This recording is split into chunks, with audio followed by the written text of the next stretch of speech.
Welcome to Women in the Music Industry, the podcast that shines a spotlight on the remarkable women who are breaking barriers and making their mark in an industry that has long been dominated by men. I'm your host, Rob Wells, and I'm thrilled to have you join us on this empowering journey. Each episode of this podcast will be dedicated to exploring the inspiring stories, accomplishments, and struggles of the extraordinary women who have defied the odds and made waves in the music business. Together, we'll delve into the journeys of female artists, songwriters, producers, musicians, managers, executives, and all those who have helped play a pivotal role behind the scenes. We'll uncover the stories that deserve to be heard, as well as celebrate the triumphs, challenges, and unique perspectives that women bring to the music industry. Whether you're a fan of music, an aspiring artist, or simply curious about the inner workings of the music business, this podcast will offer a valuable perspective. Together, we'll celebrate the power of music and the strength of these inspiring women. So join us as we amplify their voices and together pave the way for a future where women in the music business are no longer the exception, but the rule.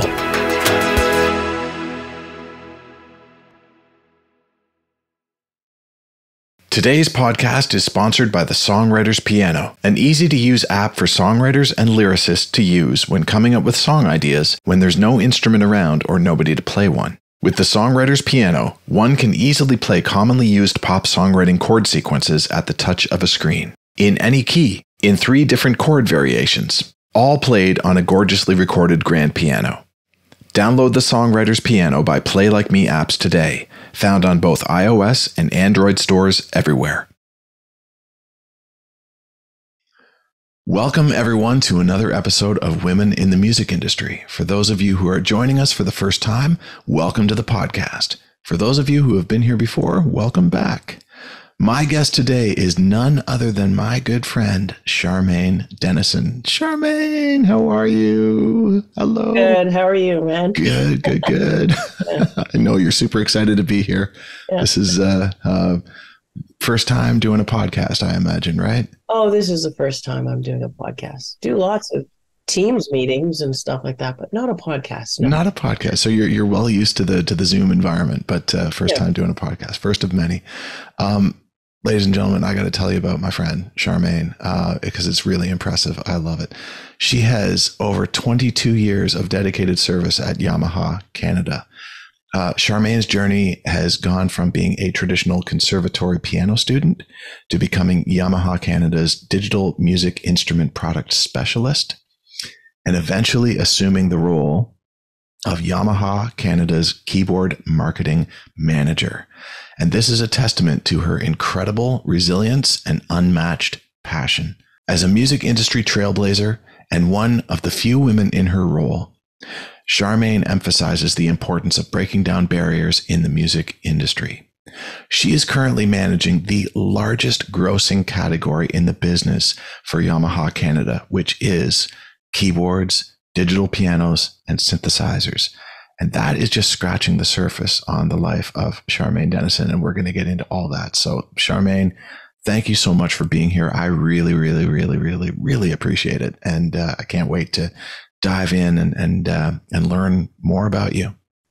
Well, thanks for the opportunity. This is pretty cool. Yeah, anytime. I've known you for many years, and I know your position at Yamaha, but just reading your bio, there's a lot that I left out in the bio that you sent my way, just because I think that we can talk about a lot of that during this podcast. But there's so much in there that I just didn't know about you, and it's a really cool story, at least to me, and I think it's going to be really cool to everybody else out there that's going to be listening to this podcast.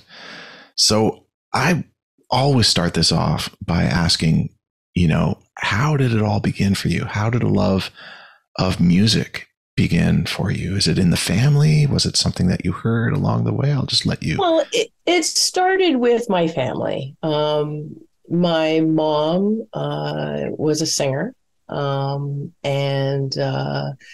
she was deeply involved in music. I'm first generation Jamaican.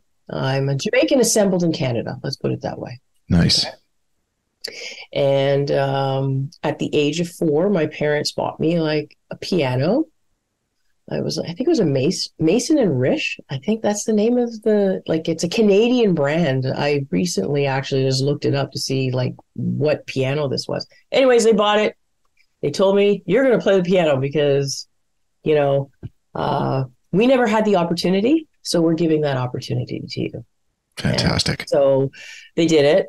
I have to admit, I really wasn't into it at all. But like I started in group lessons when I was like 4 years old. And I guess I kept on doing it. My parents made me take lessons. And I don't realize how much that was such a blessing, like until now in my adult life, that I actually learned how to play the piano.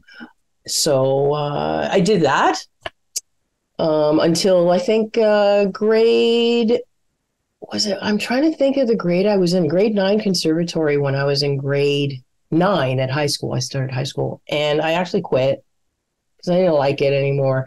Teacher I had was I quit. You made it all the way to grade 9 conservatory level. And then, and like, like honors whenever I'm doing the actual tests that we were doing at the time. Yeah. And I quit just because my piano teacher she wouldn't go outside the box. Right. So it was just classical. I'd bring can I learn this song? It's like, no, you can't do that kind of thing. So I quit. But fortunately, I went to a high school in Brampton that was very well known for music. And which high school is that? It was Chinguacousy Secondary School. Okay, cool. In Brampton. And at the time, I think the piano player that they had in the stage band and the jazz ensemble was an older student, and they were going to be graduating and they needed somebody to play. Well, they asked me to play, and I'm like, I had no idea how to play jazz. Okay.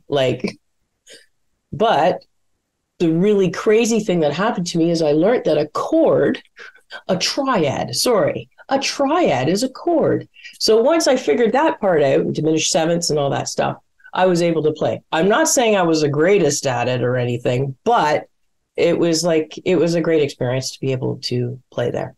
Did they give you sheet music or was it just chord charts for the jazz? It was chord charts. Okay. It was chord charts with obviously some bars of what you have to play within the chart, but it was just a chord chart. So I just have to learn how to play around it.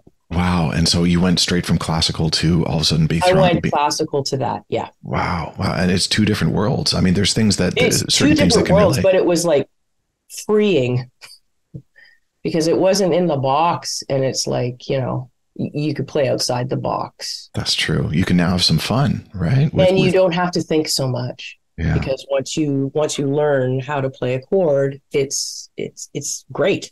It's wonderful.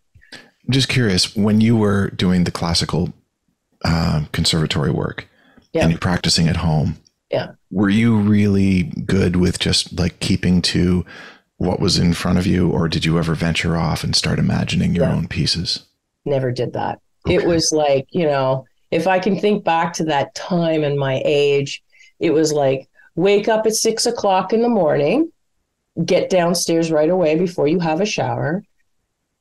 Mom has the timer on.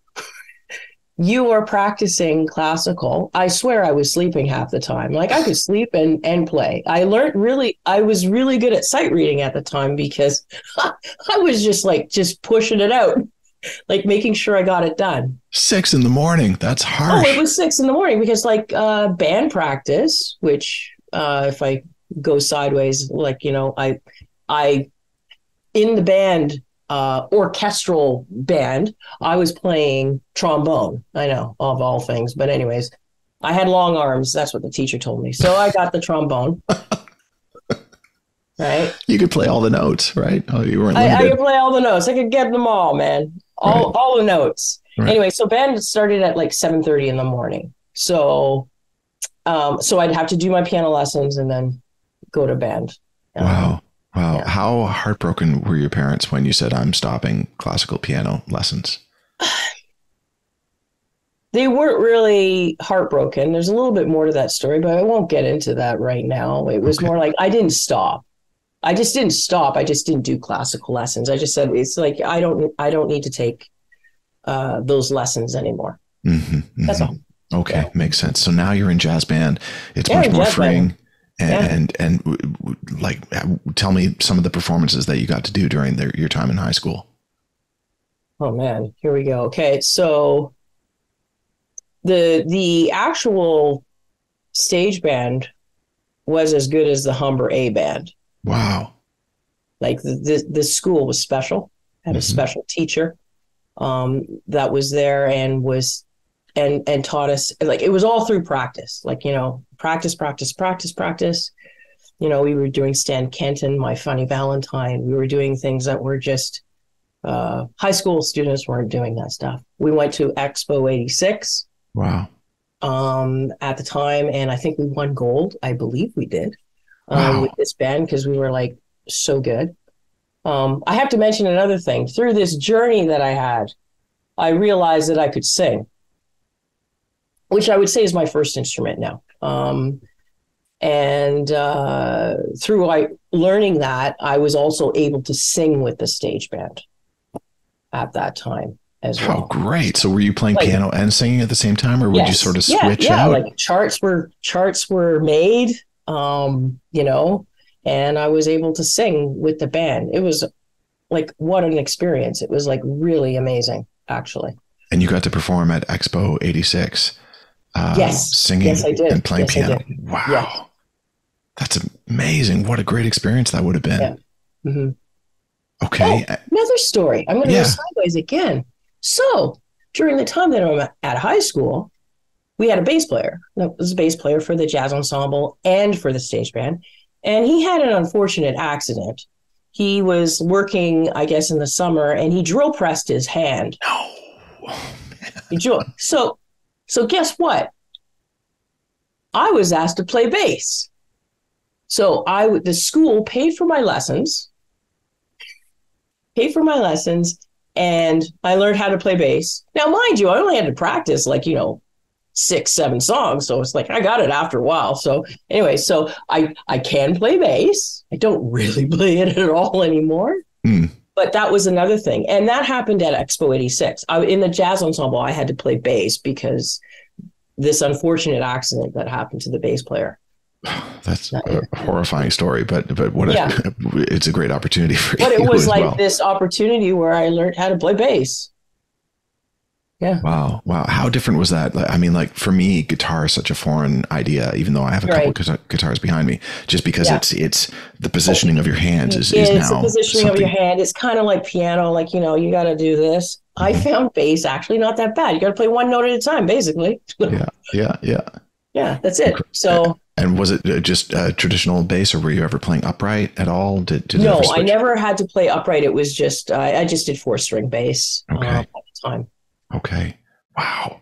What a great experience. So you're just thrust into all this world, and I would love to have seen the live show, because you'd be jumping around from one instrument to another and then going up and grabbing the mic and singing. And everyone must have just thought, like, you're amazing. Just absolutely incredible. And so did it just start exploding throughout high school? Did you continue on in university or college doing any musical programs? Well, yeah, more story. Okay, so I went to the University of Western Ontario to become a music teacher. Cool. While I was there, I was a vocal major at the time. So super easy to do too, because it's only one note at a time, right? So like, I could have gone in as a piano major or something. I was like, I was just like, yeah, man, that's the hard road. I'm going to take the easy road. So I did the classical thing. So I did classical voice. I'm also like trained as a classical singer, like before I got to university, which I missed that part too. So I have the conservatory, grade 9 conservatory, my grade 2 theory, the basics to get a credit too. Fantastic. And anyways, so while I was there, I did it. I was like one of the first, I guess, students. There was a hall there. I don't know if it's still there. I haven't been there. It was called Von Kuster Hall. Okay. And it was a classical hall, and that's wherever you had to do like a classical concert a year and all that. I was the first person there to do a classical and jazz concert. Wow. So the first part of the actual concert was classical, and then the second part was jazz. And let me tell you something, that rocked some boats, because the teachers there were, you don't go outside that box. I mean, pop music or jazz is like, it's like, oh, it's not the sacred music at all. And that right? was the classical hall that you were performing jazz in?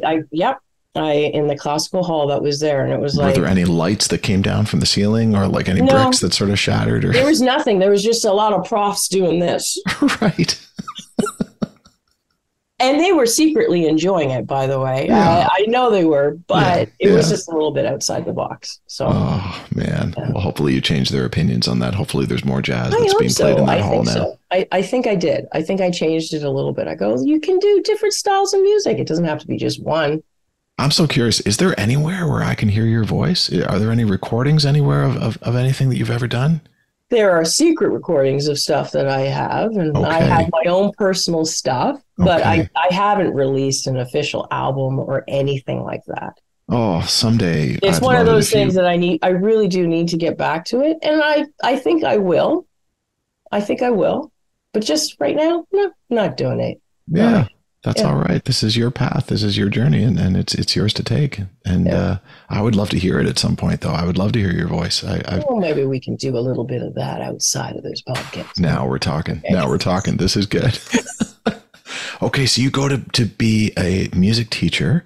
Mm-hmm. Does that ever see the light of day? Do you ever become a music teacher outside of? Well, let's just say year 2.5. I was like, I was doing really well. And everything. And I went and saw the dean, and I kind of it just wasn't my fit. It wasn't my fit. To go back a little bit more in time again, to go back to high school, a lot of stuff happened in high school for me. There was a rep from Roland, actually, at the time, and dropped off a whole bunch of, I don't know if anybody would know this product, but it's called an MC500. Mm-hmm. It was like a little sequencing box. So you could sequence and do music production. I think it was, was it an MT32 little module, 8-part module? You could have 8 parts at the same time. Woo-hoo. You're living the dream back then in those days. I had a sampler too, man. It had not even a meg, like half a meg of sampling. Okay. Wow. Right. So anyways, this was left at the school while I was there with all this other music stuff that was going on, and nobody was using it. The rep dropped it off and said, hey, this is what the kids are doing, right? So I took to it, and I started just programming charts because I didn't know how to do anything. So I would learn the drum parts and play them in using the MC. I would learn the piano parts. I would play the horn parts. It was like a project. It was like program where other people were like maybe programming video games and stuff. I was programming music. Amazing. At the time. So I did that. What year would this have been? 80. I see what you're doing here. You're trying to see how old I am. Okay. No, not at all. No. Not at all. I forget I even asked that question. This started in 85 or 84. Because this is even predates any of the people Mac weren't computers doing that. and MIDI and things like that. Oh, this was before maybe Atari just came on board. I don't know. But this was before anybody was doing anything. And at the time, this MC500, which I actually bought an MC50, I think, after that, and started doing that before a computer, was like the way how you could make music at the time, apart from an MPC. Mm-hmm. I'm just throwing stuff out there that, what an MPC. Yeah, okay. Well, anybody who's listening to this can always Google all these terms and all these names and see what we're talking about. Yeah. Each one of these things that you are mentioning is like they were game changers when they came out. They were game changers. Like, you could make music. Yeah. What? I'll never forget growing up in Peterborough, Ontario, and going down to the Peterborough Square, which was the mall that was right in the center of town. And there was a music store. I think it was actually Radio Shack. And they would always have Radio Shack. Yeah. Yeah. They would always have little Yamaha Portasound keyboards. Yeah. And I'll never forget when they unveiled the little tiny keyboard with the half-size keys that had a sampler built into it, where you could record yourself on the microphone and then play it back on the keys. And that to me was just like, the world has changed. You're telling me like I could play a note from a trumpet into this and then play back that audio recording? Like that's absolute game changer for me. It was incredible. No, I know, like looking back, it seems so archaic, all these things, but just when you didn't have these things and then suddenly it was given to you at the most special time when you're in high school, it shows you a different world of what exists and what you can do. It's amazing. Yeah. Yeah. So I guess that's what started my music production knowledge, I guess, on how to like just MIDI recording. Mm-hmm. That's what started it. Did you carry that forward into your university days? Were you also like programming a lot of things? Were you I was still programming stuff, but my main focus was, I guess, the classical thing. When I look back at it, I probably should not have gone to Western. I should have gone to Fanshawe. It might have, enriched my music production more. I should have done that, but it's okay. I can still do it. I got my own stuff. I can do it myself. You can look at it that way, but you could also look at it in the way that like it's part of your story. It's part of your journey. It makes up who you are. And I think it's really difficult for anybody at the age of 17 or 18 to know exactly what it is that they should be doing. And I'm a big supporter of anybody who says, you know what, I'm going to take a few years off and I'm going to explore. I'm going to see what's going on and I'm going to try some different things. And then probably by the age of like 22, 23, I'm ready to rock. I'm ready to go in and decide what it is that I'd want to do. So I fully understand why you would go into something like that at Western. For me, getting out of high school, I went into radio broadcasting because someone said, Rob, you got a good voice. And I thought, oh, okay, I'll do that. I'll do that. Well, that's how it started with me. It's like this particular school, like I went to, Chinguzi. Everybody was kind of like, if you were in the music program, that's what you did. You went to Western and you became a teacher. And there's so many teachers that are out there that came from this school and have the passion of music. I'm not on that same path, but I still have the passion of music from that high school. So it's cool that you've got this technical experience as well. Really getting into the gear. And I know that I can see right now, sorry for those of you that are listening to the podcast version of this, but I can see so much gear around you. So clearly you love keyboards, you love synthesizers, you love all these things. I love gear, as I like to say. Some girls like shoes. I'm not that one. All right. That's amazing. That's amazing. Okay, so you go to your university professors and you tell them, you know what, this isn't exactly my fit. What happens next? Well, what happens next is I tell my parents, and it actually went fairly well. I just said, nah, this isn't for me and I don't want to waste any more money on it. And I kind of leave and I start working like at a factory kind of thing. Right. And just because I had to make some money. And then I actually, during the time that I was at high school and in university, I met my husband. So we got married. So we did that. But I started up a studio with a good friend of mine who is still doing music. He's in California. His name's Kenny Moran. And he has a very unique, I'm going to plug you, Kenny. Okay. Hey, Kenny. Let's plug Kenny. Anyways, he has a studio called Mobile Sessions. Okay. And it's, I'm sure it's like one of very few studios that is on a truck that can go anywhere and to record. Cool. It's got very, very high-end stuff. Anyways, I met him and we started a studio because he had a passion for music. I had a passion of music, and it kind of started in my house, I guess, where we were living. And then it grew, and then we moved to a studio spot. It's a very, very small commercial studio on Portland Street, which you can't even find where it was now because Portland Street's just full of condos. Yeah, everywhere. I know. It's like, it freaks me out.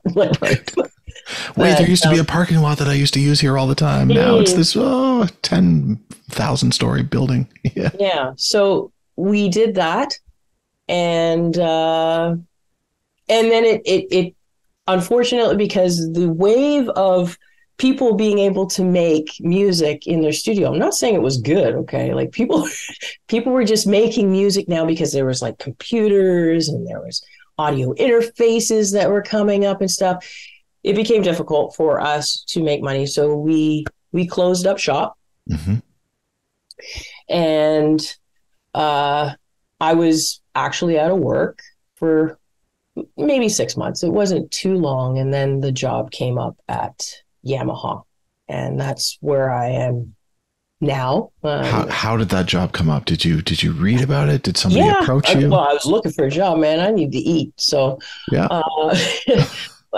so what happened is I saw this job description came up for a digital musical instrument product specialist.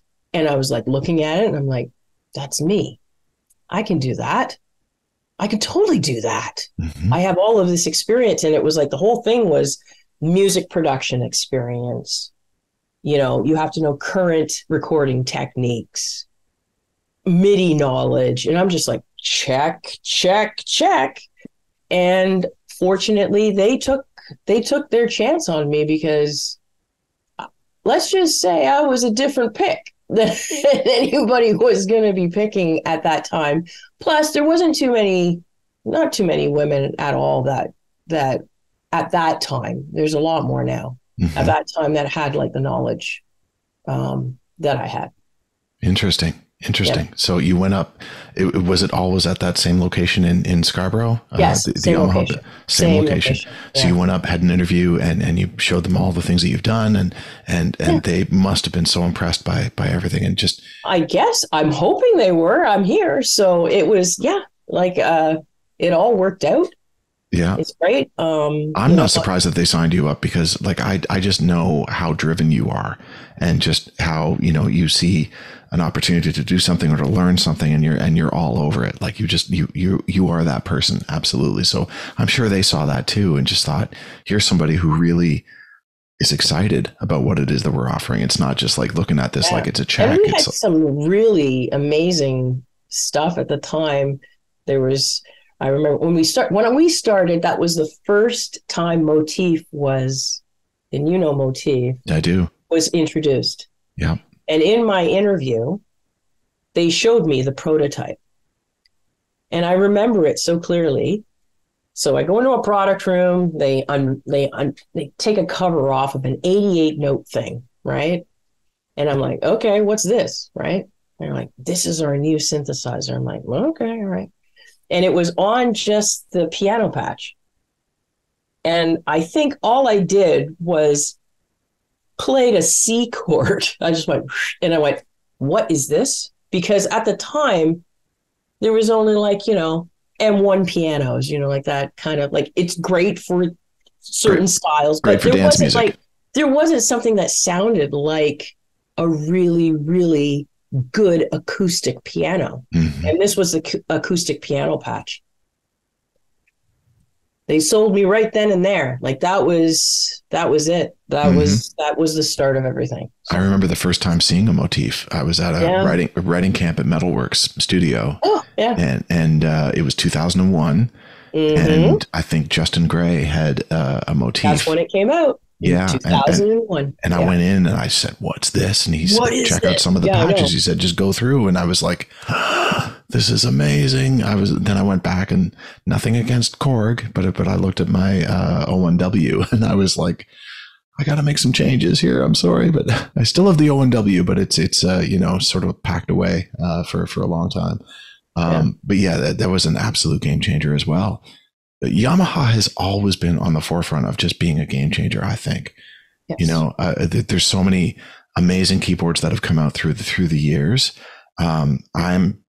I have all these little Reface keyboards, and I know you're wearing a Reface sweater right now. I'm wearing a Reface right here. Yeah, but like these Reface keyboards have changed my life for the better. Like it's so great. I've got the CP, which is the Yeah. like a piano, Rhodes, Wurlitzer, all that's clav, all that stuff. And then I've got the synth, which is the CS over here.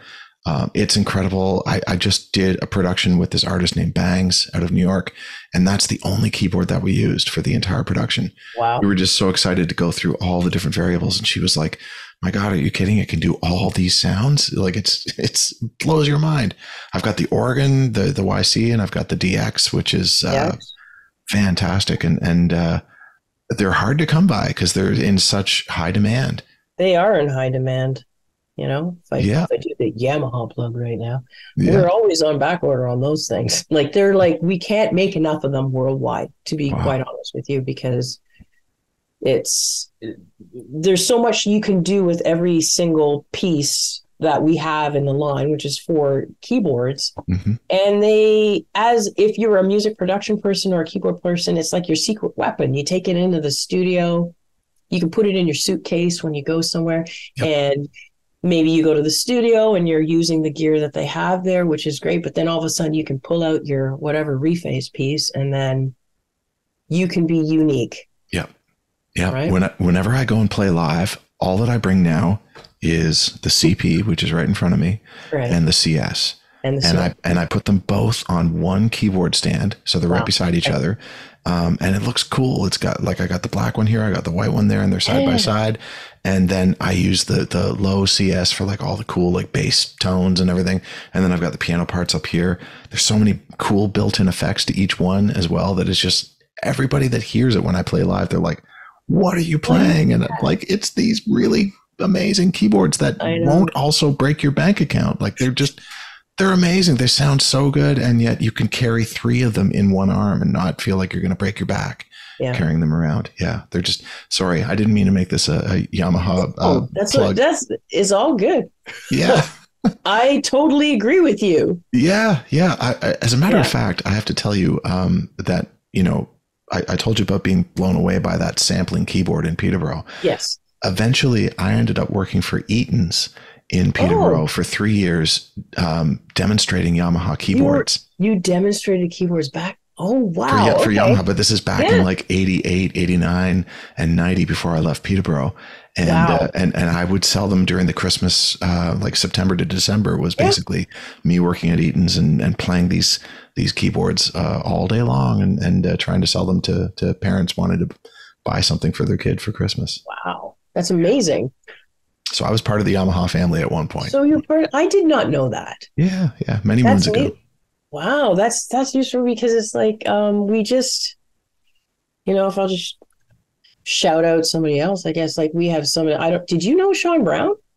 No, maybe the name's sort of Okay, familiar. so he just celebrated his 30th anniversary at Yamaha, and Wow. uh, when he started, he used to do the same, like like demonstrate all of our keyboards or lots of our keyboards in malls, Yeah.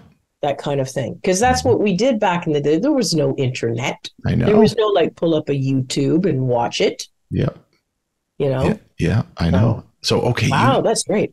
you Okay. started as a digital music instrument product specialist. Yes, that is And correct. how many years were you doing that in Yamaha? I was doing that for I don't really know the timeline. It feels like about 8 years. And then I became a product, they call it a product marketing specialist. Okay. So So what it would was like a be split of the two kind of thing. what would be sort of like the average day for you as a digital music instrument product specialist? What would be some of the things that you Oh, would have wow. done during those days? During that time, I was answering a lot of technical support questions. Um, I was going to dealers and presenting, showing the product, how it works, all the different features on the product itself. Hmm. Um, let me say, preparing documents for, I guess, staff internally and externally, comparison charts or um, maybe a cut sheet or something on the product whenever it came out. Mm-hmm. And that was the main stuff that I was doing as a DMI product specialist. At the time, they also suckered me into a few other things that was not in my category. There was a product called an AW4416 that was a phenomenal product. Like you could do 16 tracks of audio and make a CD. It was like voodoo for me. It was like for the fraction of the price. Because at the time, man, when you wanted to have a studio and make a record, you're going to have to spend a lot of money. Mm-hmm. But you could on this thing spend, I don't know what, I can't remember what the price was, say $3,000, and you can get that in a box. Wow. With high-end effects, SPX effects and stuff like that. That was like amazing. So they gave that to me because the person who had it, who was the PA guy, was like, there's too many questions, man. I don't want to answer the questions. So they gave that to me. Another thing we had, which I don't know if you remember this, was the DSP 2416 card. Yes, I do. And it just so happened that in my studio, before I started at Yamaha, I had 2 of them. Wow. And I had 2 01V mixers as well. We called it poor man's automation. Okay.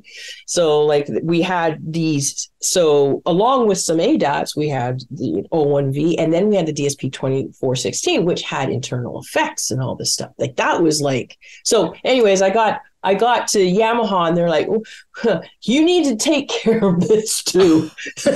That kind of thing. Yeah. So yeah, there you go. Oh, that's amazing. So cool. So you do that for 8 years or so. I did that for 8 years. Yes. And then you assume the role of Yamaha Canada's keyboard marketing manager. That's a huge, huge role. That's a huge undertaking for anyone. It just seems like a natural progression for you, though. What was crazy about that is I've kind of assumed the same, for the most part, the same role since I started, but they just keep on adding things to it. So it wasn't that big of a transition in the sense that the title change was amazing to have. But through the whole time that I was at Yamaha, I was still doing all of those. I was still doing my regular job that I started with and then moved into the marketing manager role, which just has more things to do. More jobs. Such as what? Like what would be Such included? as, purchasing. Mm-hmm. So now you're purchasing and you're forecasting your yearly budget. So you have a budget now, right? Mm-hmm. Let me see, what else? You're more involved, even though I was doing this before, but you do have meetings with Japan, whether you go there or you have them here and you're in meetings and you talk about what's going to be happening on roadmaps over the years. Like things just don't happen. There's a thought process before new products come out. Mm-hmm. And just any documents as to what is the product that is coming out. So product launches, you're more involved in that. You're doing social media campaigns working with other people. It's just a whole bunch of little things to you're making tools so that you're able to sell the product. Mm-hmm. Mm-hmm. I love that you're right in there and making products that people are loving. You're changing people's lives really, by unveiling all of these instruments, all of these tools that people can use to go forward and have a great career in music, where they can go and either be performing, or they could be someone like me that has keyboards surrounding them that they use for songwriting and production and things like that. So that must be a really good feeling, knowing that you're working for a company that makes such quality products for people. Like, that everything that gets released is not a lemon. It's everything is so good. There's a lot of thought process in making the products at Yamaha for sure. Mm-hmm. Do you get any input in that area? Do you ever send in wish lists? From time to time, I've made many suggestions. I've also there is input that has happened over the years. It comes and goes with it. And as a senior member of I would say worldwide of the DMI team, I usually get some questions and thoughts. Not that it always gets, you probably have 100 ideas and get one, but that's Right. a win. Yeah. It's a win, Yeah. right? Yeah. Yeah. Absolutely. Do you have a team that works with you, or is it just you in that role, or do you have people In that my support you? role, it's like I'm specific to a category. I don't have a team Okay. with me, and like in my department, the rock and roll department, as we like to call it, everybody is like, you have a drum and cymbal person, you have guitar and guitar effects and amps and all that type of stuff. Person, and then you have like a PA person. So that's my department, and I take care of the keyboard part as the marketing manager. There's of course a sales team underneath Sure. that is selling all of these products. Amazing. Amazing. I am blown away by every new keyboard that comes out from Yamaha. Just the quality keeps getting better and better. And just when you thought the last samples were great, the new samples that are coming out, that just the way that They it keep all just, improving. They keep on yeah. improving whatever sound it is, and I think our advantage would be just that we're the largest manufacturer of musical instruments. Yeah. So in that sense, we know what a guitar sounds like. We know what a Mm-hmm. piano sounds like. We know Mm-hmm. what a stringed instrument sounds like. So all of the sounds that we put inside of like a digital musical instrument, we do our best to improve it every single time that it comes out. You think that, you've heard the best piano sample, but no, no, no. We're getting better. We keep on getting better and better and better and better. Mm. It must feel so great when you go to see a concert and you see that the instruments being used on stage are instruments that you are a part of. The Yes, whole, I admit it. It kind of gives me a thrill. yeah, absolutely. Speaking of, Yeah. I know because I've been in this room at Yamaha Canada. Uh-huh. There's a room that has some ridiculously gorgeous grand pianos Yes. that are sitting in there, and I've been lucky enough to go in Mm. and play a C major chord where Oh, I yeah, yeah. just said, And you're "What?" just like, Like it felt like God was talking to me a little bit. These pianos, I don't even want to guess how expensive these pianos are, but just, I remember just playing a C major chord or even just one note and just thinking, oh, wow, this is a there's completely nothing different, like it. As much as nothing. I'm in the digital world and we keep on improving, I will be the first person to say an acoustic piano is just unbelievable to play. And Yes. it, it's amazing, right? Having said that, though, when I sit here and I play my little Reface Your little CP, reface. Yeah. I have written so many songs on this and been so blown away by the piano sample that's on here, which may not be the best piano sample in the Oh, world, it's a but secret piano sample. well, Yeah. yes, Yeah. You got that's a true. special way to get that. That's right. I'll let people Google that as well too. Yeah, there you go. Yeah. But I get so inspired when I play this and all the onboard effects that are on here. I never thought that I'd be so inspired by something so small that I can carry around on hold in one hand and it doesn't break my bones at all. It's great. Charmaine, I want to be very respectful of your time because I know this is probably Oh, like man. the busiest time of the year for you. We're recording this in December, and Yeah. there's a lot of things going on. And then I'm sure in the new year there's a lot of things that are coming down the pipeline as well. I just have one more question for you, if that's all right. Sure. Because in this podcast, I like to have something that's inspirational for the next generation of females or those that identify as female coming into the industry and realizing all these different career paths that they could do within the music industry. Yours is an incredible career path that I'm so thankful that you've shared with us and shared how you got in here and what a typical day is like for you and all the different things that go on. What sort of advice would you give to anybody who is thinking about getting into something along the lines of what you're doing? Like, what does it take to be Charmain Dennison? Hmm. That's a very good question. I would say that if you first of all you can do it. Okay. There's not too many. I would say there's not too many women or women of color for that matter Yeah. that's in say the line of work that I'm doing. Mm-hmm. But I can guarantee you this: if you're the best at it, you're going to get it done. That's just be the best at it. That's it. The best at everything that you're doing. Just put your all Best into at it. everything that you're doing. Put your all into it. If you want to be a product specialist on something, make sure you know the ins and the outs and more of it than everybody else around you. Absolutely. Yeah. And personality type as well. Like just, I always just tell people, be the kindest person you can, with a great work ethic. Yes. You know, somebody that just really wakes up excited about what it is that you're doing. Yeah. That's all amazing. That's great. Oh, Charmain, thank you so much from the bottom of my heart for being a part of this podcast. Thank you for giving me the opportunity to do this.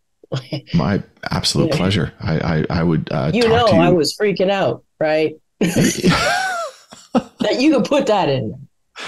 I didn't want to say it, but that's important too. Like to say that that before we recorded this podcast, you had expressed a little bit of concern because you're just like, what are we going to talk about? And for me, I champion you like crazy because this is such a cool avenue for people to go into, and you've got a really cool story about how you got there, and all the things that you did led you to where you are, and they make up who you are. And so I guarantee that there's somebody else out there that's listening to this who says, that sounds a lot like me. That sounds a lot like the things that I'm going through right now as well. And here's somebody that I can look up to, who's done it and is still doing it and is rocking it. And maybe I'll reach out to them and have a conversation. This is all about making the world a better place for sure. So I thank you from the bottom of my heart for being part of this. Well, thank you, Rob, for being such a great host. Oh, thank you. We can pat each other on the back as much as we want. Yeah. I wish you all the best, and I will talk to you very, very soon, Charmain Dennison. Okay, well, take care. All right, take care. Bye-bye. Bye. Stay tuned for the next episode of Women in the Music Industry, coming soon. Let's embark on this incredible journey together, celebrating the women who are reshaping the music business one note at a time. If you enjoyed hearing this podcast, please take a moment and give it a like, a rating, or a follow. Your support helps immensely. We'll see you next time.